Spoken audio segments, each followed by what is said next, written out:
Namah Vishnu Padaya Krishna Prishthaya Bhutale Shrimate Bhaktivedanta Swaminiti Namine Namaste Sarasvate Deve Gauravani Pracharine Nirvishesha Shunyavadi Paschatya Shitarine. Hare Krishna. All glories to Srila Prabhupada.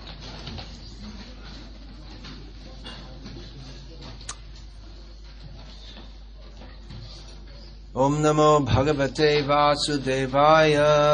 Om Namo Bhagavate Vasudevaya. Om Namo Bhagavate Vasudevaya. Om Namo Bhagavate Vasudevaya. Om Namo Bhagavate Vasudevaya.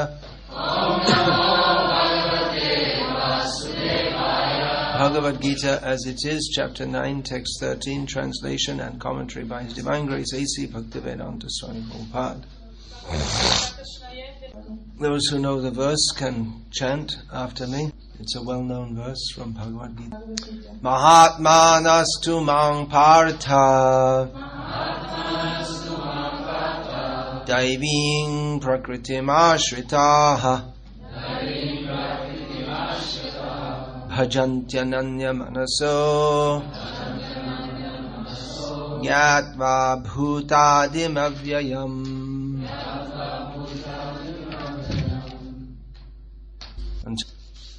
Mahatma, this word is being described. The word Mahatma is known in the Western world. It's one of those Sanskrit words which has become well known in the Western world. The word Mahatma in particular has become well known in the Western world, I suppose largely due to Mahatma Gandhi, as he is known. However, as Srila Prabhupada explains in the first line of the next purport, the Mahatma cannot be manufactured by rubber stamping an ordinary man. Rubber stamping. Mahatma. He has become a Mahatma by a rubber stamp or vox populi. However, like all of these words which are misused, all these words, common words that are misused, the term Mahatma has a specific definition. What other words Sanskrit words have entered the Western lexicography? Various Western lexicographies, I should say. Dharma. Chakra also? Yoga. Karma. Guru, yeah. Bhakta? Well, that's among the devotees. Buddha. Yeah, that's a personal name. Meditation, that sounds more like Latin derived. Oh. Mahatma, yeah, that's the word. Karma, yeah. Alright, there's a good potpourri to get started with. Now all these words are misunderstood. They're not understood according to their original definitions. So it's very important to understand the definitions of these words. Of course there are various theories that you can define words in any way you like. But that undermines the purpose and use of language. For instance, if I say that when I say man, I mean woman, or vice versa, things get confusing. For instance, if a man is found in the woman's toilet, he may say, well, according to my understanding, woman means man, and man means woman, but it makes a socially inappropriate situation.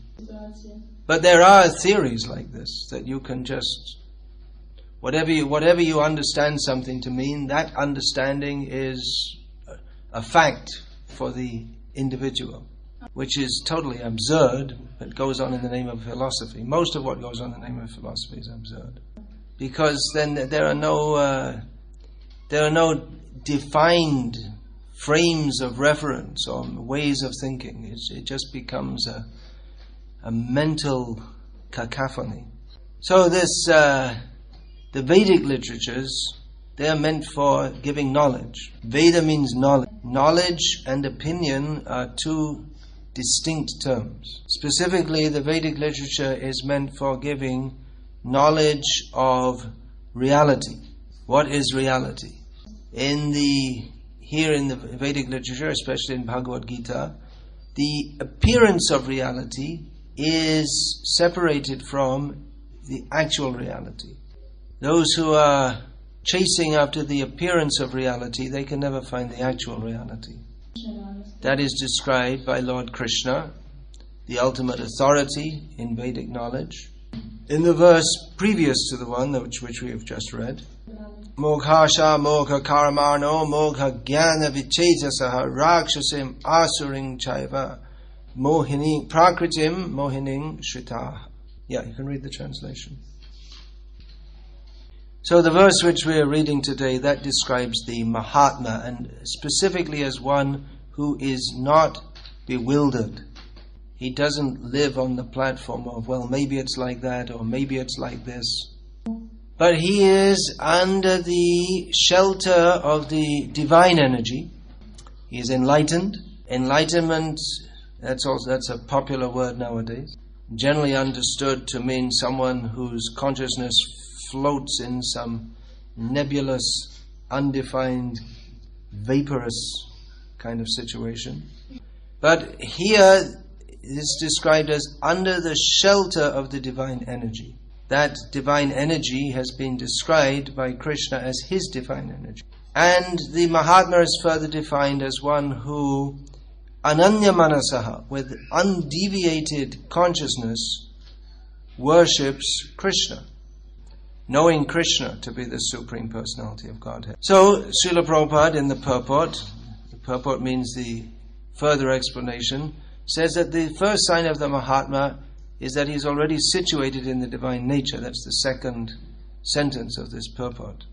And Srila Prabhupada dedicates the rest of the purport to explaining what are the symptoms, what is the meaning of a Mahatma being situated in the divine nature, which is also he is elucidating the various points made by Lord Krishna in the verse itself. So there is a contrast made here between bewildered persons and Mahatmas. Mahatma means a great soul. That's the literal translation. So Mahatma Gandhi was considered a great soul for his political efforts. But according to Bhagavad Gita, that is not the actual sign of a Mahatma. The actual sign of a Mahatma is that he is concerned with the spiritual world. As Srila Prabhupada writes here in the third sentence of this purport, he, the Mahatma, is not under the control of material nature. He's not concerned with ephemeral matters such as the political independence of a particular tract of land. But people who are under the control of material nature, they have no perception of the spiritual nature. And therefore they consider a great soul someone who is engaged in great activities on the material platform. But however great one's activities may be on the material platform, they are by definition not great because the material platform itself is not great. It's very difficult to understand a Mahatma because his greatness is not appreciated by persons who they have no appreciation of that. They have different values. Present in the world at the same time as Mahatma Gandhi was Srila Bhaktisiddhanta Saraswati Thakur. So just as Mahatma Gandhi was busy with various activities, organizing political organizations, so Bhaktisiddhanta Saraswati Thakur was busy with a spiritual organization. And people gave much more credence to Mahatma Gandhi than they did to Bhaktisiddhanta Saraswati Thakur.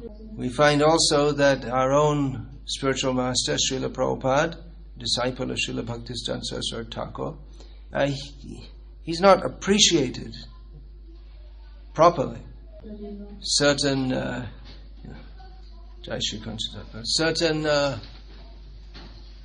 popular spiritual leaders, head of various Christian denominations or Buddhist organizations, they are highly rated as religious leaders by persons who like such religious leaders.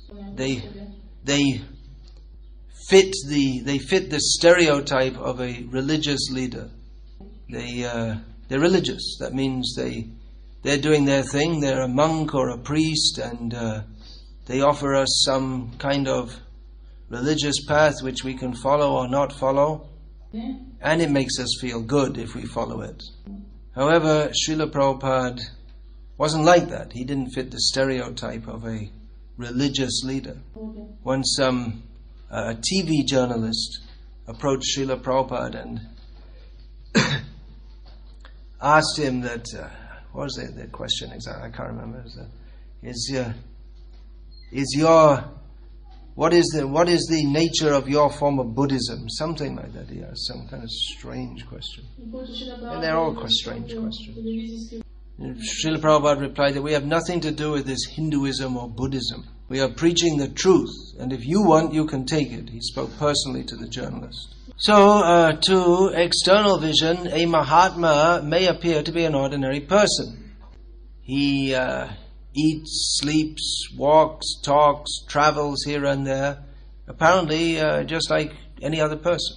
Pure devotees of Krishna may appear to get sick, they may become angry, and therefore persons of what they consider themselves to be highly developed intelligence can understand that, well, they're just like us, just a little bit different, that's all. However, the symptom of a Mahatma, as described by Lord Krishna in Bhagavad Gita, is that he does not divert his attention to anything outside Krishna. This is the first clause of the second paragraph. The Mahatma does not divert his attention to anything outside Krishna. And as a result of this, the Mahatma is protected by the divine energy of Krishna. He's in the shelter of the divine energy of Krishna. And although apparently one of us, he is in a different category to that of conditioned souls. The material energy is the deluding potency by which everything that every conditioned soul perceives, he perceives wrongly.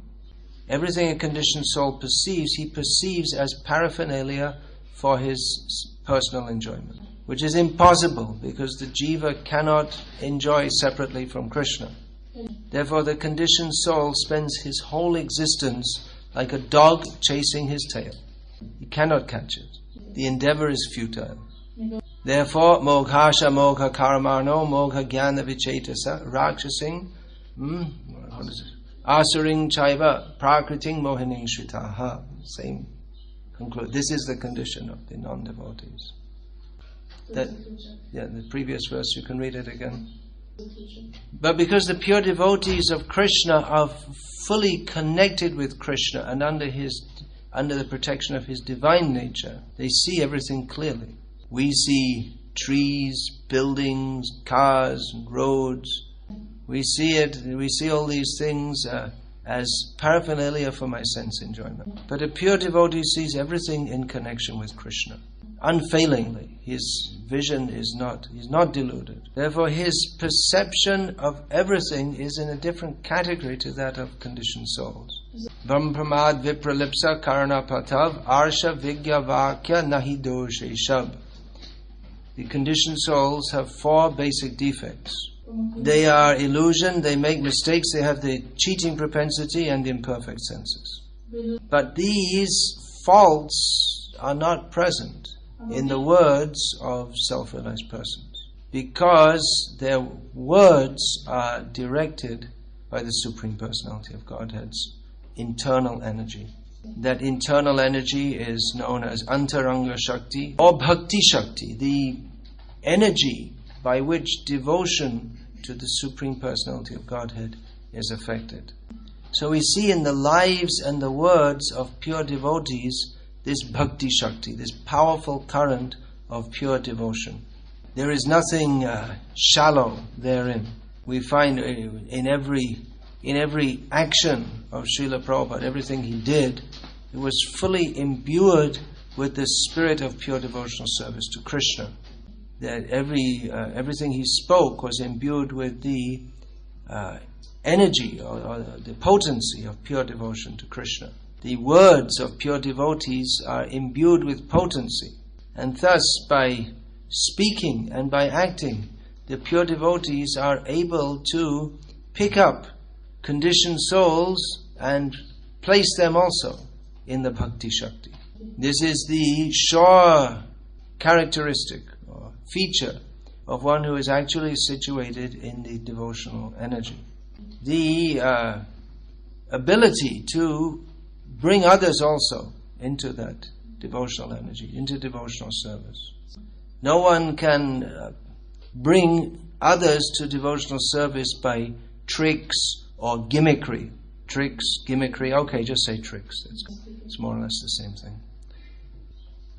Devotional service is pure devotional service to Krishna is a natural propensity of the soul. It is not simply another transformation of the material energy. Any endeavors within the material energy cannot bring us to the spiritual energy. Only when we come in contact with the spiritual energy can the spiritual spark within us be enlivened. Therefore, bhaktis tu bhagavat bhakta sangena parijayate. Only by association with pure devotees can bhakti be transmitted. We practically see that, how Srila Prabhupada, by his association, people were lifted from the material consciousness to the spiritual consciousness of dedicating everything to Krishna. We see throughout Srila Prabhupada's books, although there are many subjects covered, but the current of pure devotional service to Krishna is prominent throughout. Any pure devotee, we say that. There are not so many in the world because they are rare.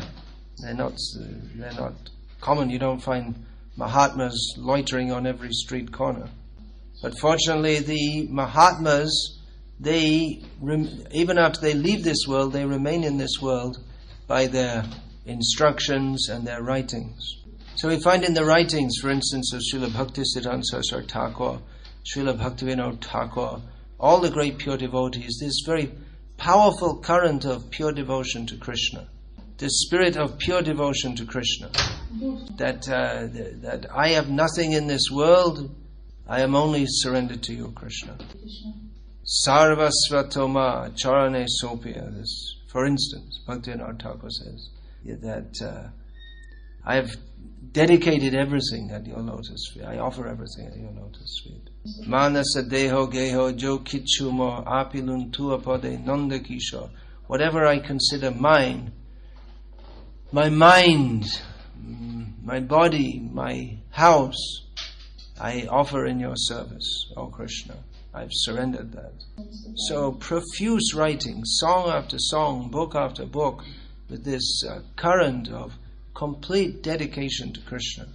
So this consciousness of pure devotion to Krishna without any compromise, without any reservation, this is the characteristic of a pure devotee of Krishna. Those who have this spirit of halfway surrender to Krishna or quarter way to surrender to Krishna, they cannot imbue the spirit of full surrender to Krishna. Actually, there's no meaning to surrender except full surrender. Surrender means full surrender. And when one fully surrenders to Krishna, then he becomes fully under the protection of the divine nature of Krishna. So those who, by the mercy of pure devotees, become inspired by the spirit of pure devotion to Krishna, have to recognize the channel within which that pure devotion is moving. The words and actions of pure devotees are the guide for those who would want to be pure devotees. Due to the cheating propensity, sometimes persons take to devotional service and they want to redefine it according to their own understanding. And thus we have redefined words. Words like Guru, Dharma, Mahatma, they're redefined. The English or Slovene dictionary word for Guru, Dharma, Mahatma, etc. does not correspond to the dictionary of pure devotees.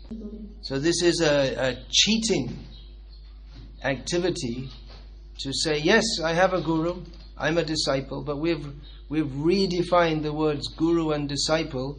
So the guru plus, we've redefined the words. So the actual result of guru and disciple coming together, it won't be affected. If actual guru and actual disciple come together, then the result must be pure Krishna consciousness. Srila Prabhupada gave the example, if a man and a woman come together, then the natural result is a baby.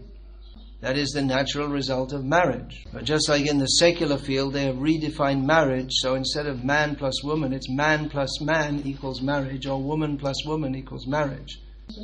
And the result will not be a baby. You can call it a marriage because it has some of the external appearances of a marriage, but the natural result of marriage, namely baby, will not take place.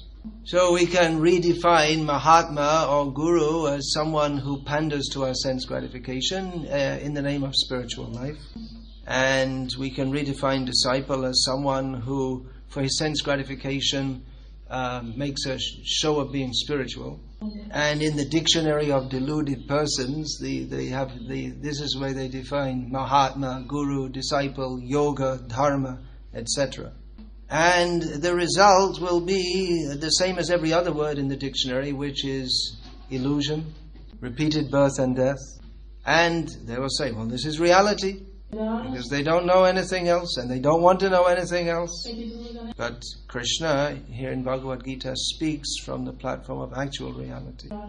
And those who want to come to that platform will have to take Krishna's words very seriously. Sarvam etadritang manye yang mang vadasi Keshava. This is how Arjuna accepted Krishna's words. That I accept everything you say, Krishna, as truth. So we will have to accept the words of Krishna's representative in the same way. The words of Krishna's representatives are as good as the words of the Supreme Personality of Godhead, because the words of the representatives of the Supreme Personality of Godhead are not dictated by the material energy. That which is spoken by deluded persons is it's spoken from the platform of how can I obtain sense gratification. Everything is madness. Even if a deluded person, that means someone who has no intention to surrender to Krishna, even if they want to do something good, they don't know what is good. They cannot do anything good. That is why someone becomes praised as a Mahatma for some useless political activity that just increased the illusion of the persons he was trying to help. Even though reading Bhagavad Gita every night, the Mahatma, or the person known as Mahatma who I mentioned, was very much concerned with the condition of the Indian people. He was very much concerned with the condition of the Indian people. And thus he increased the consciousness of the spirit souls, the Atmas born within India, of that I am a product of this country. Dehatma Buddhi. And actually, talking about definitions of words, the Mahatma, or the so-called Mahatma under discussion, deliberately misinterpreted the word Harijan, which means a devotee of Krishna, to mean the people in the lowest section of society. So we should very clearly understand all these points. What is the position of a fully realized devotee of Krishna? What is our position in relation with them? Our position is to follow. The other alternative is to follow our own mental concoctions. This is called Manoratham, the chariot of the mind, which the mind is pulled by the senses. And therefore, although we may think that we are very intellectual and we have many good ideas, but our ideas, we should know that they cannot be as good as the ideas of the self-realized soul. It's also a very great offense to think that, well, this guru, well, he's quite good, but he had some opinion. I also have an opinion, and it's all the same. And rather, the path of purification begins by worshipping the words of the great souls. Guru Mokha Padma Vakya Chitete Korea Aika Ana Karihamane Asha. You can translate that. Alright, I'm supposed to speak up till 5 o'clock, so it's almost 5 o'clock, and if there are any questions, I'll take them now. Wow, that was... Now we need the photo to see who got up first. Olympic photos. Photo finish. Okay, what's your question, please? Sometimes we see a person that he's practicing according to Shastra and previous acharyas, and we see statements how that person is so pure, so enlightened, and so beautiful, and shining, and this and that. And we're impressed, and then after some time, this soul doesn't seem to be doing that anymore. So that pure soul gives up the process, and then what we get bewildered because we thought everybody thought he's so pure. But then he leaves, he goes away, doesn't want to practice anymore. So what is the real? Because at certain time he was surrendered, at least he tried to be, to Prabhupada and like this. And what is a real symptom of a person? What is a real symptom of surrender? Then that means whole life, not just 20 years or 30 years. Okay, translate the question. Well, you gave the answer in the question. That matches with a statement in one of the purports in Bhagavatam, a quote from Sri Madhvacharya, in which he says that the symptom of a pure devotee is his sustained endeavors in devotional service. Now, anyone who takes seriously to Krishna consciousness is a great soul, but they may not be, they've taken shelter, or they're attempting to take shelter of the divine energy. But unless one is fully situated within that divine energy, then there's always the possibility of fall down from it. So it requires to be full application, non-stop, day after day, year after year. No extracurricular activities. 24 hours a day, every day, one should be fully engaged in Krishna conscious activities. And the contamination may be subtle also, that one is following everything, but they're cultivating other desires. So yeah, we are at a phase within the Krishna conscious movement where this kind of question is asked often, and not surprisingly, considering the present or ongoing history, I guess you can call it. So it is a call for devotees to very carefully understand what Srila Prabhupada has given us by studying his books very carefully, not superficially. Is that all right? We can discuss these things all day and night and go on and on and on, but that in my main question was how to recognize that soul that will stay. How to recognize? You can pray to Krishna. You can pray to Krishna and Srila Prabhupada. We have general guidelines given in Shastra, but the Shastra gives general guidelines. Unless you go to the Brigu Hora or something like this, then you can't tell what's going to happen. The Shastra doesn't say it doesn't give such and such person will come and take up devotional service and then bloop. Shastra doesn't say that. It gives general guidelines. So you can pray to Krishna and Srila Prabhupada to guide you to that guidance by which you can be situated in the internal energy of Krishna. If you want it. We get what we want. Sarvasya chahang hridi sannivishto matasmiti jnanam apohanam cha. Krishna knows what we want. We get what we want. We get what we want and we get what we deserve. These are two factors. Yeah, please. When an innocent person represents himself as a pure representative of Krishna and demands worship and glorification, what is the best way to deal with that person in Krishna consciousness? Well, I don't have experience with persons demanding worship. I didn't come across anyone who grabbed me by the throat and said, "Now you have to worship me." Maybe if you rephrase that to accept worship, that might be more realistic. But I don't see anyone demanding. I don't know if it's such a relevant question. Not physical worship, but more like following, accepting him as authority, accepting his ideas as absolute, submission, subordination. Absolute submission and subordination by a person who's not perfect. Well, interestingly enough, even Srila Prabhupada, who we all accepted axiomatically as perfect, never claimed himself to be perfect. He said that I'm simply following my spiritual master. So that is the test, that no one should claim to be independently perfect, but he may say that you can follow me because I'm following my guru who is perfect, and he's perfect because he follows his guru who is perfect, and ultimately that comes to Krishna. So of course the actions should match first of all, the words of one who claims to represent Srila Prabhupada and the Acharyas should match those of Srila Prabhupada and the Acharyas. And the actions should also.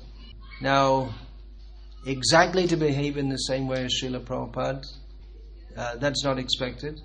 For instance, that Srila Prabhupada went on a morning walk every morning, that's not required to be a follower of Srila Prabhupada. Because Srila Prabhupada went on a morning walk every morning, therefore to be a follower of Srila Prabhupada, I also have to go on a morning walk every morning. That's a misunderstanding.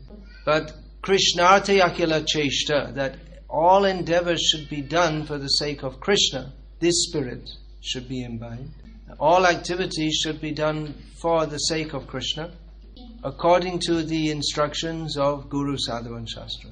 So if one lives like that, speaks like that, then he's within the divine energy and may accept service and even worship according to the Shastric direction, not thinking that, come and worship me, I'm worshipable, but rather as a function that is given by Krishna himself.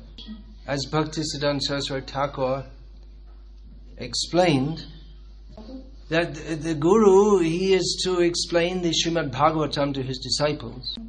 So what should he do when he comes to the section of Bhagavatam when Krishna speaks about the Guru to Uddhava? Krishna says, Acharyang mang vijani annavamanyeta karhichit namartya buddhya suyeta sarvadeva mayo guru. Krishna says that one should know the Acharya as me, literally says, non-different from me. Should be understood like this and should not be disrespected in any way. He should not be considered an ordinary mortal or envied, because he is the representative of all the demigods or all the devotees. So Bhaktisiddhanta Saraswati Thakur said, then what should the Guru do when he's explained this to his disciples? Should he change this and said instead the Guru should instruct his disciples that you should get a whip and beat the Guru? Yeah. It's his duty to teach the Shastra. And the principle that a disciple should worship his Guru is prominent in Shastra. So a Guru should teach that, but not thinking that I am a Guru, but he should think that I am accepting this role as a service to my Guru who instructed me thus. You have the choice of either being so humble and not accepting disciples, or following your Guru's order to accept disciples. So what's more important? What was better? Should Hanuman have been a humble Vaishnava, or should he have burned Lanka? What was better? Should have been well behaved, not made bad PR. Hanuman is praised for burning Lanka, among other things. So, without thinking oneself as worshipable. I am not worshipable, but by the mercy of my Guru, he's given me this gift of Krishna consciousness, and he's instructed me to give this to others, and giving this to others includes this function of accepting worship. Of course, that's not all. It's not that you just accept worship and that's all. But the worship is offered because the Guru is the representative of Vyas, and Vyasa's words are worshipable. So as a function of worshipping Vyas and all the Acharyas, one worships them in the personage of the Guru who is presently manifested and serving him in various ways. Understanding that by serving him, all the acharyas are worshipped. As Bhaktisiddhanta Saraswati Thakur also said, if a Vaishnava becomes a guru, he ceases to be a Vaishnava. Because a Vaishnava always thinks himself the most low, but then a guru has to take a position of superiority in order to instruct. Just like Arjuna couldn't fight in the battle without being angry, so a guru cannot instruct without taking a superior position. So Bhaktisiddhanta Saraswati Thakur said that, a Vaishnava ceases to be a Vaishnava if he becomes a guru, but if he doesn't become a guru, then the disciplic succession comes to an end. Bhaktivinoda Thakur said, Amito Vaishnava buddhi hoilo amani na hobo ami pratistasha ashi hridoi dushibe hoibo niroigami. He said that if I think I am a Vaishnava, Amito Vaishnava buddhi hoilo, then I'll be puffed up. That's why we don't go around saying, well, I'm a devotee. I've been a devotee for 30 years. Again, use of language. It's important how we use words, what we say. It actually helps us in advancement in devotional service to use phrases like, I've been accepted in the society of devotees for 30 years or whatever. If I think I'm a Vaishnava, Bhaktivinoda Thakur says, then the desire for honor will contaminate my heart, and therefore I'll become a prime candidate for going to hell. Tai shishya tava takya sarvada na loibe puja ka. He says, therefore I'll remain your disciple. Always. And not accept any disciples. He also accepted disciples. Bhaktisiddhanta Saraswati Thakur said, I never accepted any disciples. He said this to a meeting of his disciples. What's this? This is some kind of double talk. That's what gurus are famous for, isn't it? Double talk. But he explained that they're all my prabhus. They're all sent by my spiritual master to engage me in devotional service. So it is... I'll go back to Bhaktivinoda Thakur. We have so many songs of his expressing intense humility. But with his disciples he was strict. He took charge of them. He didn't allow nonsense talk. So the pure devotee, he considers himself very fallen and lowly and unqualified, but as a service to his guru, under the order of his guru, which he cannot deny, he takes charge of the spiritual lives of others. So with this kind of understanding, on Chaitanya Mahaprabhu's order, everyone should be a guru. But for one's own name, fame, glory, and all this kind of thing, then it's a disaster. So even though one may, in the beginning, have a mentality of service, that can also change. So one has to be very careful. Tai shishya tava takiya sharvada. One always has to remember that a Vaishnav, others may see him as guru, but he sees himself as disciple. As long as he sees himself as disciple, he can be a guru. As soon as he thinks I'm a guru, he's not fit even to be a disciple. Alright, shall we finish there? Any other question? Alright. Hare Krishna, Krishna Krishna, Hare Hare, Hare Rama, Rama Rama, Hare Hare. Hare Krishna. Okay, you're just waiting to see if I didn't talk too much nonsense. Then you're going to give it. Alright, good. This garland was grown, the flowers were grown by who? Mohini Radha, disciple of Jayapataka Swami? Oh, okay, alright. Who's she here now? It's growing flowers for offering to Krishna. That's very nice. Would you like to take this? That's a very important service, to grow flowers to offer to Krishna. Krishna likes flowers more than jewels and gems and gold and silver. So fresh flowers every day, very important for serving Krishna. So please bring your flowers for Krishna every day. By that alone, you can go back to Godhead.